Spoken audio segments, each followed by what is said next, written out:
ഡാ മക്കളെ ഒന്ന് നിക്കടാ, ഒന്ന് ഗ്യാപ്പ് ഇട്ടോട്, ക്ഷീണിച്ചു പോയില്ലേ? ഈ സംഘി കുഞ്ഞുങ്ങളുടെ ഒരു അവസ്ഥ പാവങ്ങളാണ്. രാഹുൽ ഗാന്ധി ഓരോ പത്രസമ്മേളനം വിളിക്കാൻ വരും. വിളിച്ചു കഴിഞ്ഞാൽ പിന്നെ ബമ്മാർ ഓടടാ ഓട്ടമാണ്, നിൽക്കാൻ കഴിയുന്നില്ല. സകല സ്ഥലത്തും വെളുപ്പിച്ച് ഓടി ഓടി ഓടി തളർന്ന് ആ പണിക്കാരനൊക്കെ 2 ദിവസമായിട്ട് ആ ന്യൂസ് 18 ചാനൽ അവിടെ കിടക്കാറാ. അവിടെ തന്നെയാണ് എല്ലാ കുടിയും വലിയ എല്ലാം അവിടെ തന്നെയാണ്. 2 ദിവസമായിട്ട് കിടന്ന് വെളുപ്പിച്ചുകൊണ്ടിരിക്കുക. എന്തൊക്കെ തേച്ചിട്ട് വെളുപ്പിച്ചിട്ടും നിങ്ങൾ വെളുക്കണില്ല. വല്ലാത്ത പാവം. ഏതായാലും കുറച്ചൊക്കെ ഒന്ന് അടങ്ങ്, സമാധാനിക്ക്. നിങ്ങളൊക്കെ വിചാരിക്കുന്നത് ഹൈഡ്രജൻ ബോംബാണെന്നായിരിക്കില്ലേ? ഇതല്ല, ഇത് വെറും H ഫയൽ മാത്രമാണ്. അതായത് ഹരിയാന ഫയൽസ് മാത്രമാണ് ഹൈഡ്രജൻ ബോംബ് വരാനുണ്ടെന്ന്. ഇതും കൂടെ കേൾക്കുമ്പോൾ ഈ പാവങ്ങളുടെ അല്ലെങ്കിൽ ചെരുപ്പ് തേഞ്ഞ് കാല് തേഞ്ഞ് ചന്തി വരെ തേഞ്ഞിരിക്കുന്ന അവസ്ഥയാണ് ഈ മറ്റേ വെളുപ്പിക്കാൻ ഇരുന്നിട്ട്. ഇനിയിപ്പോൾ ഇതിൻ്റെ ഇടയിലാണ് രാഹുൽ ഗാന്ധി ഹൈഡ്രജൻ ബോംബ് ബാക്കിൽ വരാനുണ്ടെന്നും കൂടെ പറഞ്ഞു കഴിഞ്ഞാൽ എൻ്റെ പൊന്നു മക്കളെ, ഇവന്മാർ ചത്തട്ടം പോവും. കാര്യമായിട്ട് പറയും, കുഞ്ഞുങ്ങളുണ്ടല്ലോ, സംഖ്യ കുഞ്ഞുങ്ങൾ ചത്തുപോകും. ഓടി ഓടി ഓടി ഓടിച്ചാവും. പോസ്റ്റ് ഇട്ടിട്ട് കൈ തേയും. അതുകൊണ്ടാണ് പറയുന്നത്, ഒരു ഗ്യാപ്പ് കൊടുത്തിട്ട് വേണം. ഏതായാലും നിങ്ങൾ 3 പൊട്ടിച്ചു, ഇനി ഒരു ചെറിയ ഗ്യാപ്പ് ഇട്ടിട്ട് കൊടുക്കുക. അങ്ങനെയെങ്കിലല്ലേ ഇപ്പന്മാർക്കൊരു ഒരു ഉണർവ് കിട്ടുള്ളൂ. ഒന്നൊക്കെ അടി കിട്ടി നീറ്റ് ഒന്ന് വന്ന് സുഖച്ച് ഇരിക്കുമ്പോഴേക്കും അടുത്ത ബോംബ് തലയെ കൊണ്ട് പൊട്ടിക്കാം. അപ്പോൾ അതുകൊണ്ട് എല്ലാവരോടും കൂടെ പറയുന്നത്, നമ്മളെല്ലാവരും വിചാരിക്കുന്നത് എന്താ ഹൈഡ്രജൻ ബോംബാണ് അല്ലേ? രാഹുൽ ഗാന്ധി എവിടെയും പറഞ്ഞിട്ടില്ല ഇത് ഹൈഡ്രജൻ ബോംബാണെന്നുള്ളത്. H ഫയൽസിനെ പറഞ്ഞിട്ടുള്ളൂ. അതായത് ഹരിയാന ഫയൽസിനെ ഇതിനെ പറഞ്ഞിട്ടുള്ളൂ. നമ്മളാണ് ഇതിനെ H എന്ന് കണ്ടപ്പോൾ ഹൈഡ്രജൻ ബോംബാക്കിയത്. ഇന്നലെ ബീഹാറിലെ, അതായത് ഇപ്പോഴത്തെ എന്താ പറയുക, പോളിംഗ് കഴിഞ്ഞ മണ്ഡലത്തിലല്ല മറ്റ് മണ്ഡലത്തിൽ ഇന്നലെ ഒരു പ്രോഗ്രാം ഉണ്ടായിരുന്നു. അവിടെ ചെന്ന സമയത്ത് അവിടുത്തെ പ്രസംഗത്തിൽ രാഹുൽ ഗാന്ധി വ്യക്തമായിട്ട് പറയുന്നുണ്ട്, ഇതിപ്പോൾ നമ്മൾ കണ്ടത് എവിടെ? കർണാടകയിൽ ഒരു മണ്ഡലം, അതുപോലെ തന്നെ മറ്റേ മാംഗ്ലൂർ ഉടുപ്പി സൈഡിലും ഒറ്റൊരു മണ്ഡലം. അത് കഴിഞ്ഞിട്ട് ഇപ്പം ഈ ഹരിയാനയിലെ മൊത്തം ഹരിയാനയുടെ അവസ്ഥ. ഇനി ഇതിൻ്റെ പിന്നിൽ മക്കളെ മധ്യപ്രദേശ് വരുന്നുണ്ട്, എന്താ പറയുക, UP വരുന്നുണ്ട്, പിന്നെ മഹാരാഷ്ട്ര വരുന്നുണ്ട്, ഛത്തീസ്ഗഡ് വരുന്നുണ്ട്, അസം വരുന്നുണ്ട്. ഇങ്ങനെ പല ഫയലുകൾ സെറ്റ് ചെയ്തുകൊണ്ടിരിക്കുകയാണ്. അവസാനം ഒരു ഹൈഡ്രജൻ ബോംബ് പൊട്ടിക്കും. അത് നമ്മുടെ മോദിയുടെ മൂട്ടിലായിരിക്കും, അല്ല വാരാണസിയിൽ വലുതുമായിരിക്കും. ഏതാണെങ്കിലും ഈ പിടി കൊടുക്കാണ്ട് ഇവരിങ്ങനെ കുഞ്ഞുങ്ങളിങ്ങനെ പ്രതീക്ഷിച്ചിരിക്കുകയാണ്. സംഘി കുഞ്ഞുങ്ങൾ പ്രതീക്ഷിക്കുക, അടുത്ത എവിടെ ആയിരിക്കും വാരാണസി ആയിരിക്കും ഒക്കെ ഒരു ഡൗട്ട് ഉണ്ടായിരുന്നു. അപ്പോഴാണ് വന്ന് ഹരിയാനയിലിട്ട് പൊട്ടിച്ചു. ഇനിയിപ്പോൾ എല്ലാവരും കൂടെ വേറെ ഏതെങ്കിലും സംസ്ഥാനം ഇങ്ങനെ ഫോക്കസ് ചെയ്ത് അവിടുത്തെ കാര്യങ്ങളൊക്കെ നമ്മളിങ്ങനെ സെറ്റ് ചെയ്യാൻ വേണ്ടിയിട്ട് ജ്ഞാനേഷ് കുമാറിനെയും കുമാരന്മാരെല്ലാവരും കൂടെ ഇരുത്തി സെറ്റ് ചെയ്യാൻ നോക്കുമ്പോൾ വേറെ ഏതെങ്കിലും സ്ഥലത്ത് അടുത്ത ബോംബ് പൊട്ടിക്കും. ഇങ്ങനെ പൊട്ടിച്ച് അവസാനമായിരിക്കും അറ്റം ബോംബ്, ഹൈഡ്രജൻ ബോംബ് ഇവൻ്റെയൊക്കെ മൂട്ടിലിട്ട് പൊട്ടിക്കുക. ഏതാണെങ്കിലും ഇതാണ് അവസ്ഥ. ഇന്നലത്തെ രാഹുൽ ഗാന്ധിയുടെ പ്രസംഗത്തിന്റെ കുറച്ച് ഭാഗങ്ങൾ ഞാൻ അവിടെ വെച്ചിരുന്നുണ്ട്.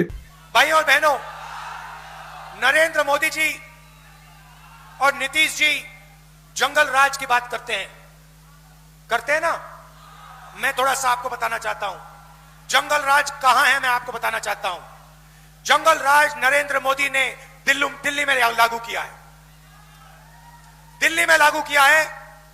कैसे? वोट चोरी करके. भाई और बहनों, महाराष्ट्र की सरकार चोरी की, हरियाणा की सरकार चोरी की. ये हमारे चीफ मिनिस्टर बैठे हैं यहां पे. छत्तीसगढ़ की सरकार, इनसे पूछिए, छत्तीसगढ़ की सरकार इन लोगों ने चोरी की है. और अब ये लोग बिहार की सरकार चोरी करने की कोशिश कर रहे हैं. भाई और बहनों, संविधान अंबेडकर जी का है. इसमें लिखा है एक व्यक्ति को एक वोट मिलना चाहिए. नरेंद्र मोदी जी और अमित शाह मिलकर इलेक्शन कमीशन के साथ मिलकर वोट चोरी का काम कर रहे हैं. सीधा का सीधा इस संविधान पर आक्रमण कर रहे हैं. पहले इन्होंने कहा था 400 पार. हमने लोकसभा के चुनाव में इनको दिखा दिया 400 पार नहीं हुआ.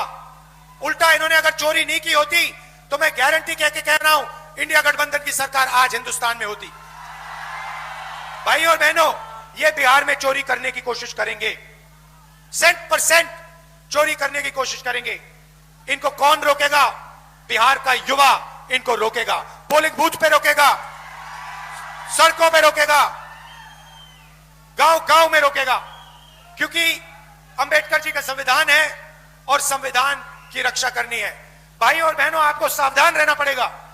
ये मैं गारंटी करके कह रहा हूं, नरेंद्र मोदी बिना वोट चोरी किए, नीतीश जी बिना वोट चोरी किए बिहार में चुनाव नहीं जीत सकते हैं.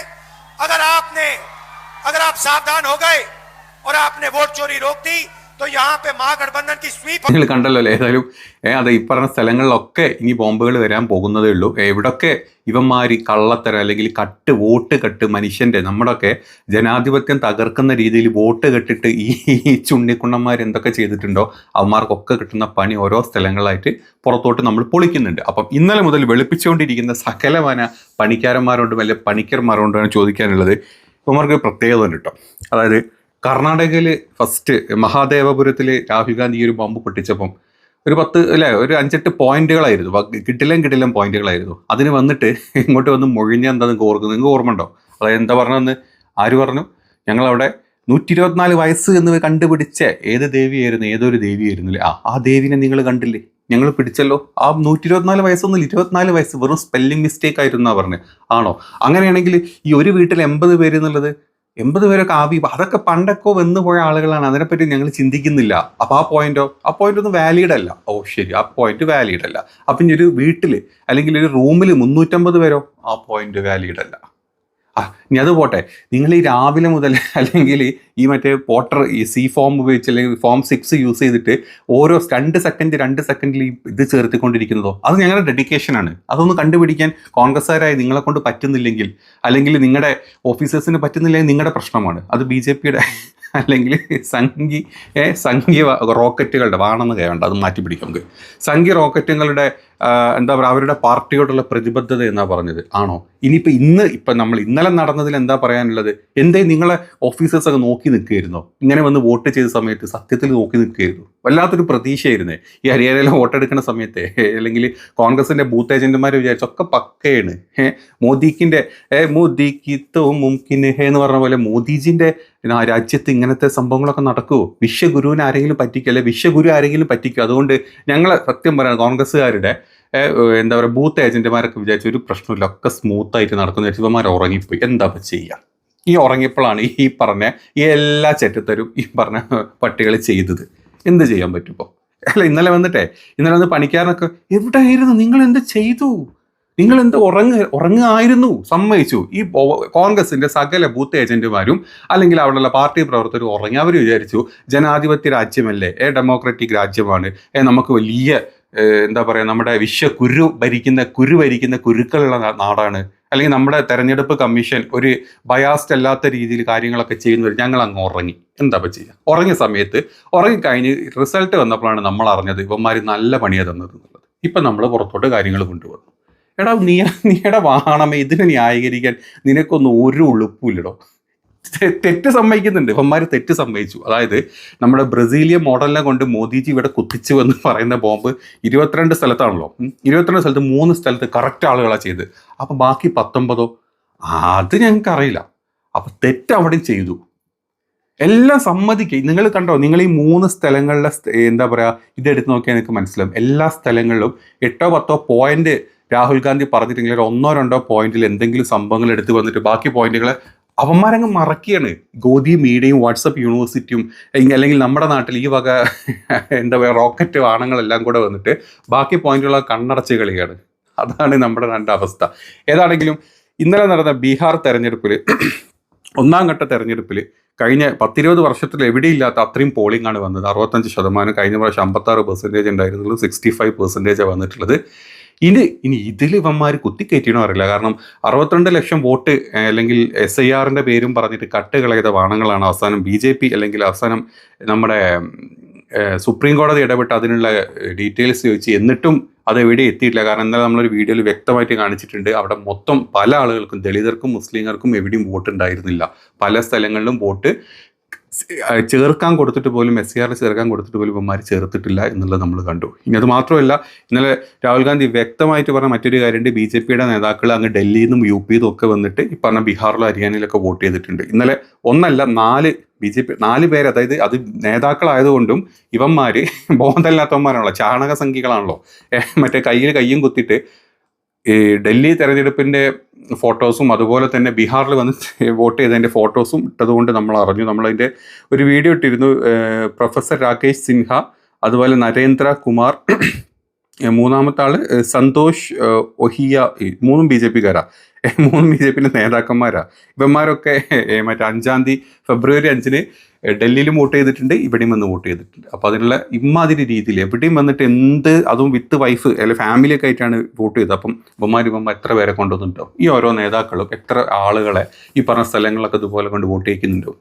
നമ്മുടെ ഒട്ടകം പറഞ്ഞ പോലെ കാശ്മീരിൽ നിന്ന്, സത്യമാണ്, കാശ്മീരിൽ നിന്ന് അവിടെ നിന്നൊക്കെ ഇവന്മാർ ചെയ്യിക്കുന്നുണ്ട്.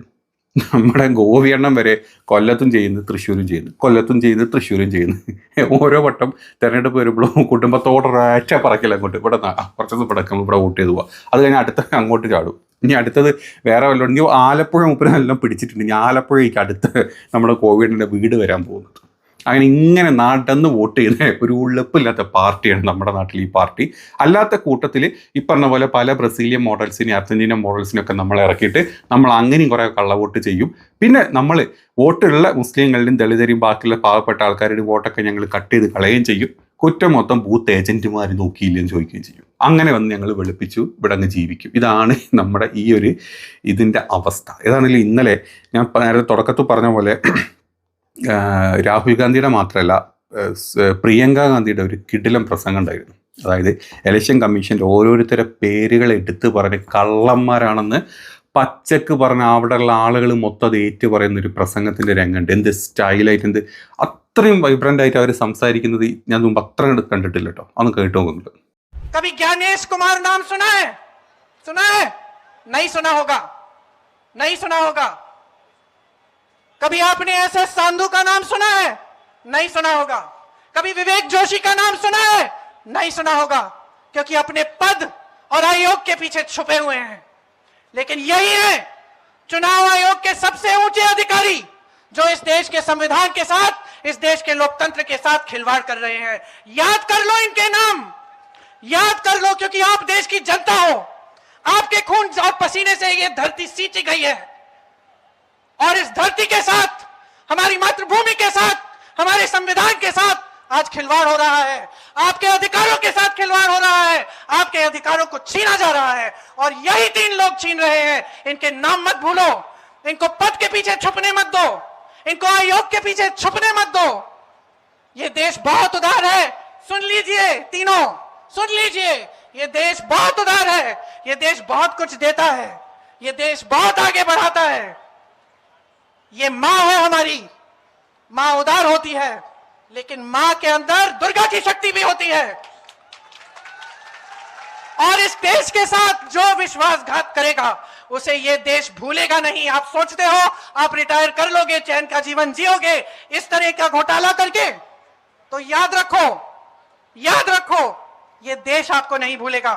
आज से हर सभा में मैं इनके नाम सुनाऊंगी और हर सभा में आपसे बुलवाऊंगी. बोलिए मेरे साथ, ज्ञानेश कुमार, बोलिए जोर से, ज्ञानेश कुमार, SS सांधू, विवेक जोशी, और याद रखिए इनके नाम, और याद रखिए कि ये देश आपका है, ये बिहार आप. കേട്ടല്ലോ നിങ്ങൾ, ഇതായിരുന്നു ഇത്ര. അതായത് ഓരോ ഗണേഷ് കുമാറിൻ്റെയും മറ്റാ സിക്കുകാരൻ്റെയും മറ്റവരുടെ പേരുകൾ ഓരോരുത്തരുടെ പേരെടുത്ത് പറഞ്ഞ് വോട്ട് ചോരി കള്ളന്മാരാണ് എന്ന് പച്ചക്ക് പറഞ്ഞിട്ട് പോയിട്ടുണ്ട്.